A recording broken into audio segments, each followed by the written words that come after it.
Good morning, folks. You'll find me today up on the Ashdown Forest in Sussex in glorious September sunshine. It's peaceful, it's still, there's hardly a breath of wind at all. As you can see, there's not a cloud in the sky. And you'd expect to find me here.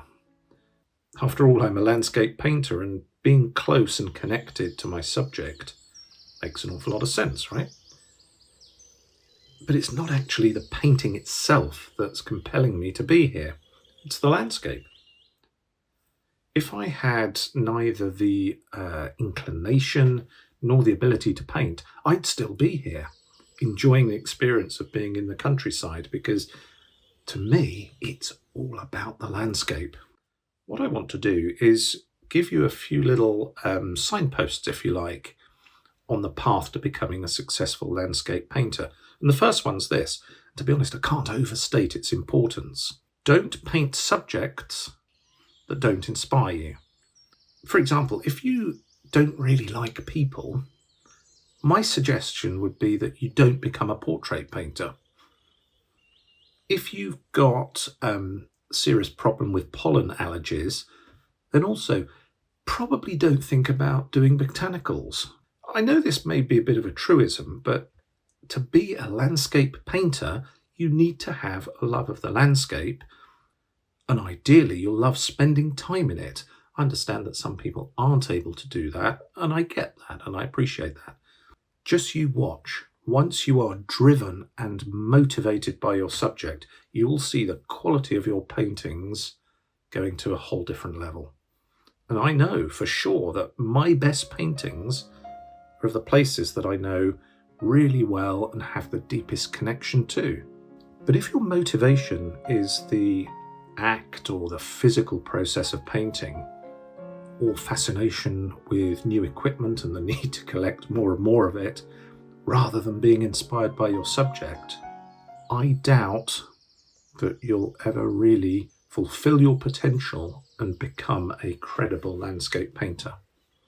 So let's take Ashdown Forest as an example. It's only a short drive from home for me, and I've enjoyed so many wonderful times in this landscape over the years. So much so that I know it like the back of my hand. Doesn't matter whether I'm walking alone or with the family, playing with the kids, doing some photography, painting vistas, sketching trees, or sometimes just leaning up against the trunk of a Scots pine, just being still, thinking, observing, watching the sun go down, breathing in the smoky autumnal air, or listening to the quiet hum of bees on the heather. I love this place, and I see my paintings as a way, a poetic way perhaps, of recording and sharing my experience of both the place and the moment in time. To me, this profound connection with the landscape informs every aspect of my paintings. Look, I often work from photographs and sketches back in the studio, but they're of places that I've been. They are of places that I know. Without having been here today, and without having such an intimate knowledge of the place, I know I'd struggle to make any sense of it, to be perfectly honest, and you would notice that my work would be materially poorer for it. This area that I'm on today is known as the Southern Slopes, and I've painted this scene many times.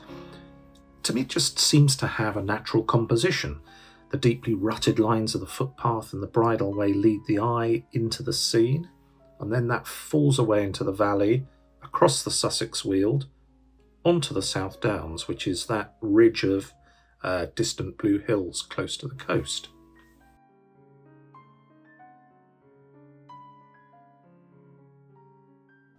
As much as I adore the long views, the sweeping vistas, the big shapes, I'm perhaps more drawn to the landscape's details and its intricacies, so finding opportunities to observe and sketch them for me is an absolute must.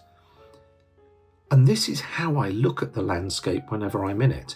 It's a combination of spacious views and smaller details, and it's why my work has the defined style that it does.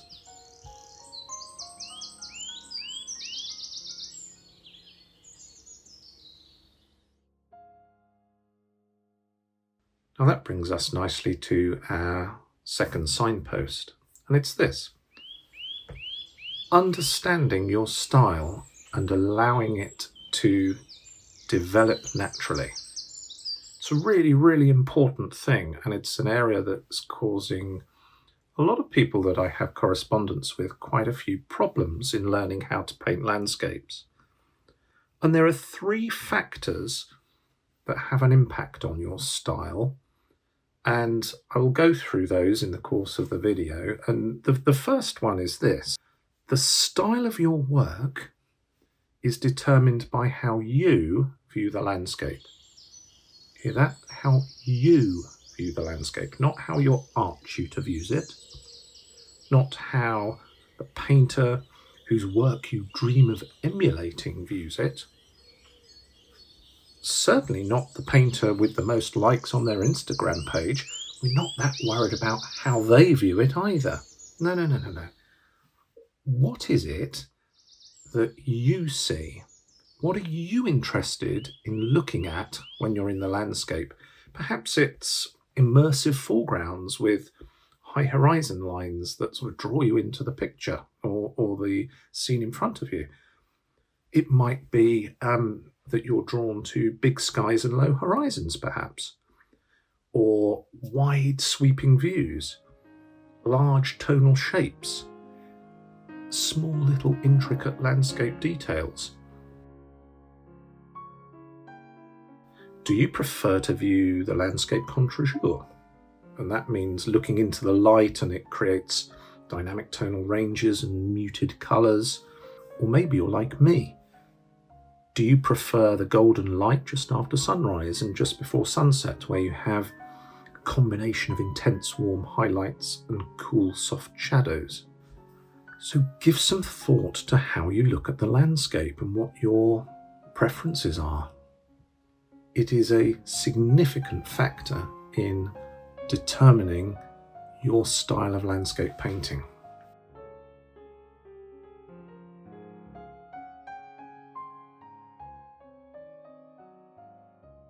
So let's just have a little chat about this issue of painting style. And the reason that I want to do it is to sort of follow up, if you like, on the last tutorial that I did, which was looking at painting technique, painting in a loose style, painting in a more controlled manner, and how that allows you to do different things and achieve different effects within your painting, and thereby affect the style that you paint in. And one of the reasons I wanted to just touch on this a little bit more is because I would say it's one of the most common issues that I hear from you about. And questions like, I just can't seem to find my painting style at the moment. Or, I used to paint like this and now I've started trying to paint in this style and it just doesn't seem to work. And I don't really know which one's the best one for me.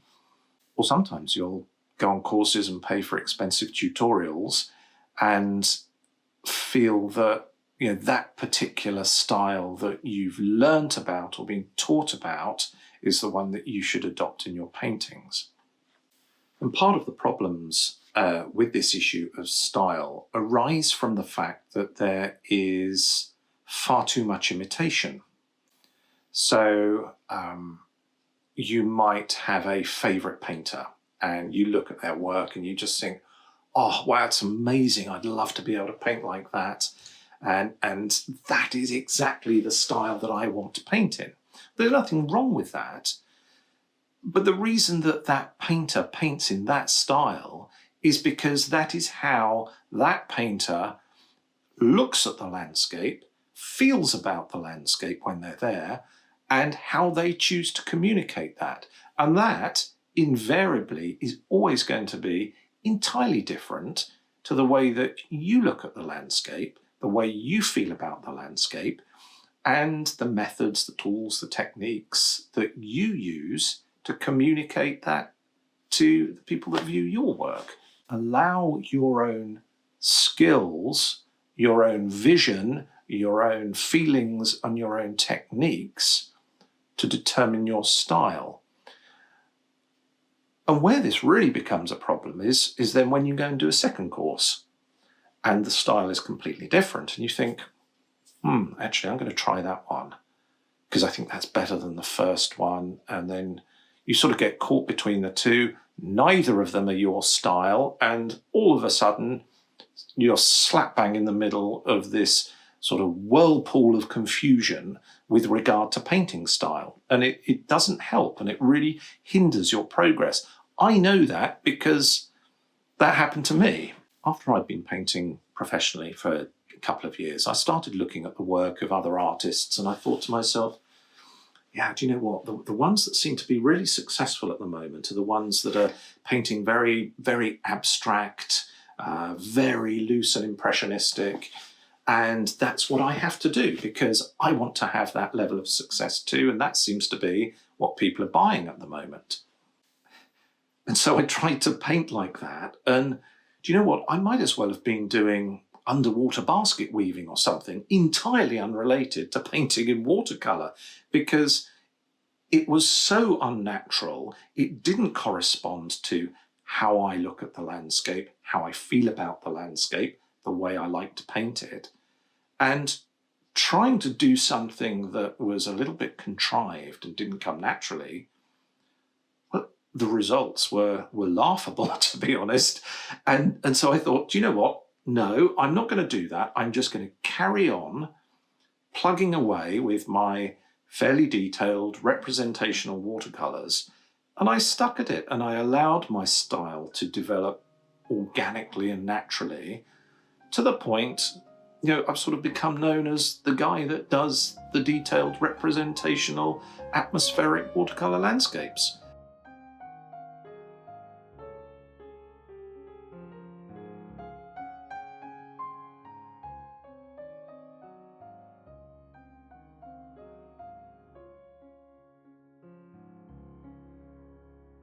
So try not to be too concerned about your painting style.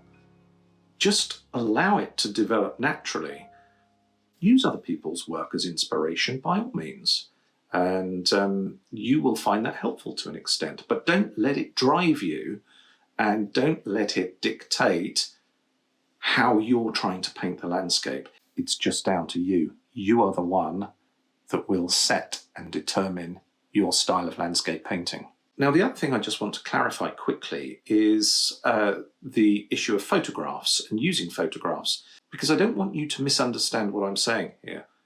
By all means, paint from photographs. I did it when I was learning to paint, and it's extremely useful, particularly as a way of having access to a lot of information, a lot of scenes, a lot of ideas. There's no harm in that at all. But you have to move beyond that if you want to progress with your landscape painting. I now have thousands of photographs that I use quite regularly, to check a piece of detail in a landscape or get some inspiration for skies, different types of atmospheres, the way light falls and shadows on different scenes at different times of the day. They're extremely useful. And I've always been very happy to share those with those that ask, because not everybody can get out and about. Not everybody has access to beautiful landscapes, and I have no problem doing that. But they won't ever ultimately take you to the place where you probably want to go with your landscape painting. And part of the reason for that, I think, is that it's important for your work to have authenticity, credibility, and certainly identity. And when you're painting landscapes, what ideally you are hoping to convey is not just a pretty picture. To me, a good landscape painting tells me about the time and the place. And when I look at it, what I want to know is what the painter was experiencing while they were there. Now, you're never, ever going to be able to do that from a photograph because you weren't there, right? It's somebody else's photograph, and it just doesn't relate to you in any way at all.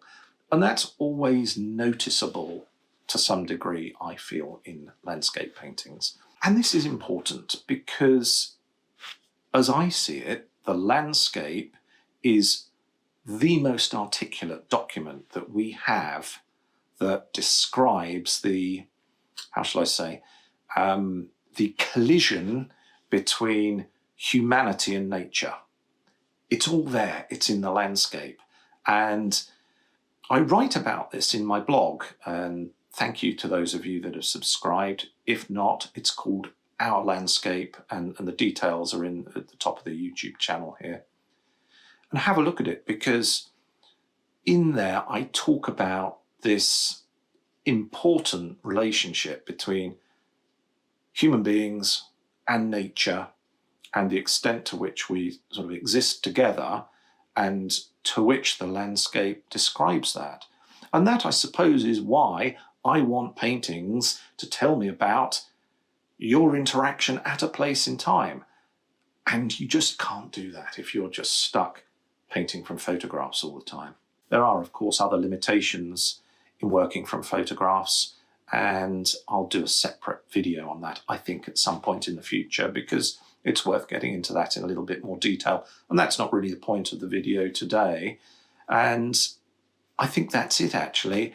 You probably don't want to hear any more from me, so let's just get back out there, shall we? Well, we're now on the other side of the South Downs, near the town of Seaford, and what a view! This undulating stretch of chalk cliffs, known as the Seven Sisters, on England's southern edge, is one of Britain's most recognisable landscapes. I've been coming here for as long as I can remember, and it's always been a favourite location for family outings. So not only is the landscape beautiful in an aesthetic sense, but it's packed full of memories and meaning for me. It's a place that I love to come to sketch, to paint, and more often than not, just to come here and remember happy times and make some new memories.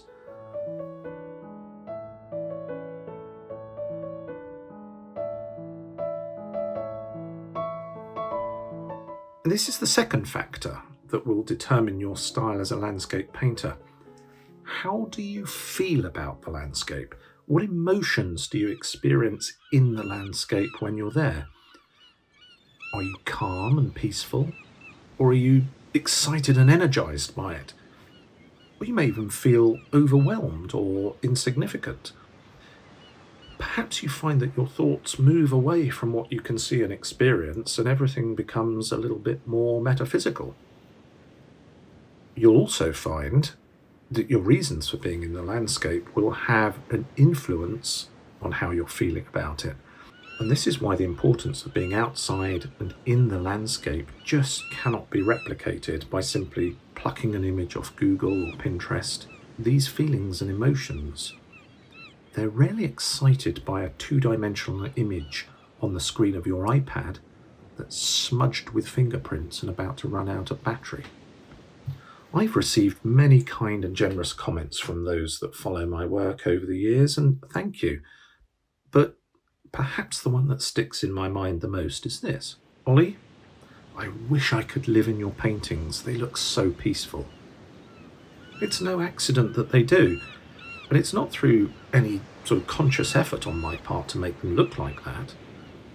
It's just because that's how I normally feel when I'm outdoors and in the places that I love to go the most. Very simply, my style is an extension of my feelings and experience. And today, funnily enough, I'm not feeling particularly peaceful. The sun's beating down now, and although the stiff breeze is cooling us down a little, it means that my washes are drying way faster than they normally would, so I'm a little bit rushed, and I'm responding to the scene accordingly. And I'm really pleased I've got my sun hat with me. And what it means is that when I return to my sketch at some point in the future, it will represent what I was feeling today. Sun, wind, the energy. And that's what I'm always attempting to achieve with my work. My feelings, the time, the place, the conditions, they're all recorded here on the paper, far more so than would ever be possible in a photograph.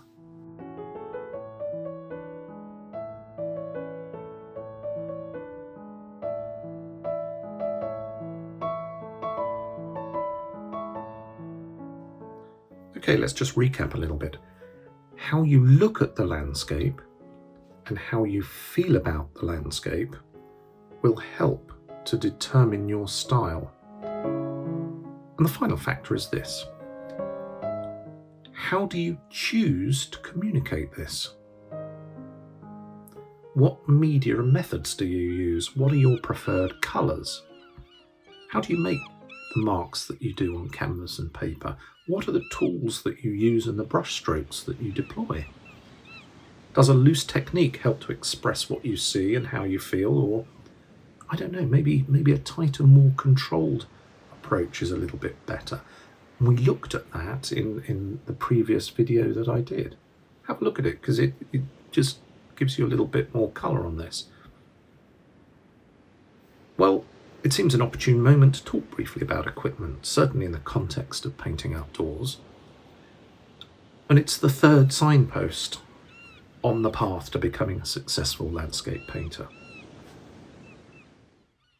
Remove the obstacles that prevent you from painting outdoors. So I think this is a really important signpost, actually, because if you can eradicate some of these obstacles that stops you from getting out and about and painting, then I think you're onto a winner. Now, one of the biggest reasons why people don't go outside to paint is the amount of equipment that they think they need to take in order to do it. So, you might go on a course that is a plein air painting day, and there are people there with these wonderful elaborate easels and trolleys and all manner of kit, as if you're there for a sort of whole weekend. And it's a little bit intimidating, to be perfectly honest, because unless you're sort of almost rolling out of your car to the place that you want to paint, you've got to lug all this stuff around the countryside, right? And it's heavy and cumbersome, and is probably going to spoil your enjoyment of doing it, to the extent that next time you have the opportunity to go and paint outdoors, you might think, yeah, I know I ought to. It's tempting, but quite frankly, I don't want to feel like a pack horse today. Be sensible about it. Make life easier for yourself, and then you will find that the excuses that are stopping you from going outdoors and painting just start to dissipate a little bit. I generally have 2 bags. Well, that's all I need. I've got my trusty man bag here, which just goes everywhere with me. It's got a pocket on the back, it's got some pockets at the front, and I can chuck a whole load of kit in it. And to be perfectly honest, this carries everything I need. I can get a couple of sketchbooks in here and a watercolour pad. I can put brushes and paint box and a few other bits and pieces in here, and I just leave it like that. So if I have the opportunity to go out and paint, just grab this, I'm off. It's that easy. Or sometimes you might be going to paint a subject that involves a bit of a trek. It's not always the case that the subjects that you want to paint and sketch are easily accessible. Get yourself one of these, a decent day pack, which again, I can put all my painting equipment in it, but I can get a little fold-up chair in here. I've got first aid kit. I can put lunch in, keep my camera in there if I need to. I can attach a tripod to it if I want to do some filming outdoors, or if I want to do some photography. But often I don't need that much. But it's perfect. You just load it up with your kit, stick it on your back, make sure it's a good one that's waterproof and comfortable. You can walk for miles to where you want to paint. And you haven't got any large boards, you haven't got any awkward shaped easels to deal with. And it just makes things so much easier. And it removes one of the biggest obstacles to going and painting outdoors in the landscape. Now, another common reason why people don't go and paint outdoors is because they feel there's nowhere nice or attractive to paint. Well, you'd be surprised. I do a lot of painting and sketching of subjects that are very close to hand. Yes, of course, some of them are really gorgeous, because living in Sussex, it's hard not to stumble into beautiful landscapes, as it is when I'm down in Dorset too. But if I had to paint something just down the street, yeah, it's no problem. I could do that if I wanted to. And you might think it doesn't inspire you, but I wonder, have you ever really tried to do it? I follow the work of a landscape photographer in Sussex called Finn Hobson, and his photographs, mainly of the South Downs in Sussex, just breathtaking. They really are superb. And he wrote an article for one of the main photography publications in the UK about finding subjects on your doorstep. And I found it fascinating, and there was much that I could borrow for what I do with landscape painting. I've also noticed that the American watercolour painter Andy Evenson, you should look up his work, by the way, because Andy's ability to paint landscapes is almost second to none, in my opinion. His ability to find shapes and atmosphere within the landscape are wonderful. What I've noticed with Andy's work is that he's recently published a course which is about this specific issue. It's about finding subjects and finding beauty in places that you wouldn't normally expect to find them. I think that would be a fantastic course to do, and I hardly ever recommend courses because there's far too many of them, and most of them are run by people who should perhaps still be learning their craft, let's just say, without wanting to be too ungenerous or bad-spirited about it. But that's not the case with Andy. He is one teacher whose courses you will benefit from enormously. I know people that have done that and found them to be fantastic. And I've enjoyed his DVD tutorials as well. So have a look at that, because if you're worried about not being able to find a subject anywhere and the landscape close to you doesn't inspire you, well, maybe that's a course for you. Maybe you get some benefit from that. So one of the other common obstacles to painting outdoors is that you have to confront the public from time to time. Well, that's okay. What's the problem? Well, the problem is this. The perception is that the public are very critical, and when they see you painting, are expecting to see a masterpiece developing in front of their eyes. But it's not going to happen. And when I sketch outdoors, or when I paint outdoors, I often make a complete mess on the paper. It's my scribblings and jottings, and I'm just trying to get feelings of the landscape together. And you would look at it and think, what's he doing? I mean, that's the scene. That's what, really? But nobody says that. Nearly everybody is completely in awe of what you're doing. So don't worry about that. And if you're bothered about actually interacting with the public and having to talk to people, well, generally speaking, most people are quite nice, and interacting with the public is a good thing to do. And the final thing is time. I just haven't got time to go outdoors and paint the landscape. Really? No time at all? I don't know. I'm not so sure.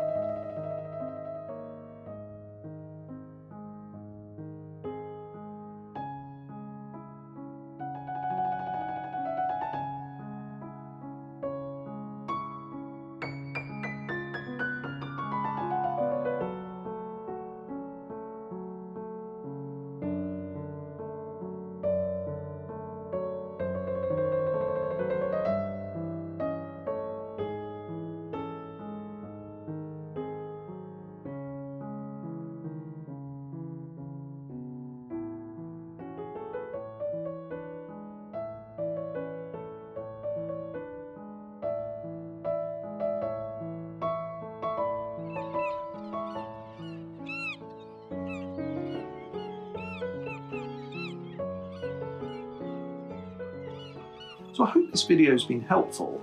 It's interesting because there's been virtually no technical instruction in it at all. Suffice to say that it probably contains the most important advice I can give in terms of your progression as a landscape painter. It's all about the landscape.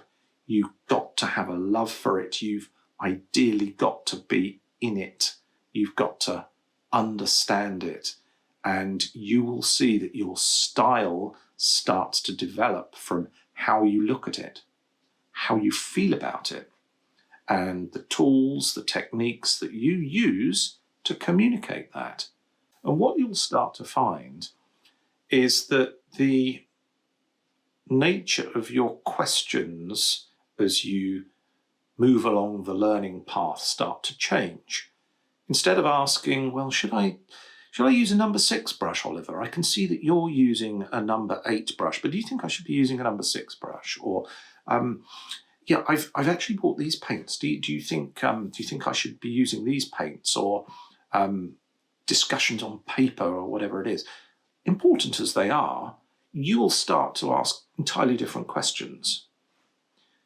So Oliver, when you paint a tree like that and you've got that light just hitting the branch there, but it's shadow on the other side, I never really noticed that before, but I saw that when I was out. And how's the best way to paint that? Well, you may be on a walk and you notice the extent to which the distant hills are sort of purpley blue colour. Why is that? How does that work? I know they're green. It's green grass, it's got green trees on it, but they look blue. That's interesting. Do I paint it like that, or do I not paint it like that? These are the type of questions that you will start to be engaged with, and they are far more important than us talking about equipment till the cows come home. So find your sketchbooks, get out there, have fun. Even if it's just making a quick 10-minute scribble on a piece of paper, even if it's just standing in a field looking at a tree. You're learning something about the landscape, and that's important, and you will learn far more doing that than if you look at a picture. Look, I can't make any promises, but I think the next tutorial that I'm going to do is on the subject of trees. Quite a lot of you have been asking me to do something on that subject. So we'll look at trees, we will look at where they fall in the landscape, so distant, middle distance, foreground, how we paint them to achieve a sense of depth within the painting, how they differ through the seasons. We'll have a look at all that sort of stuff. And I might split that down into more than one video actually, just to keep it nice and tight. And yeah, let's see. I think that might be quite good fun. In the meantime, happy painting. I'll see you next time.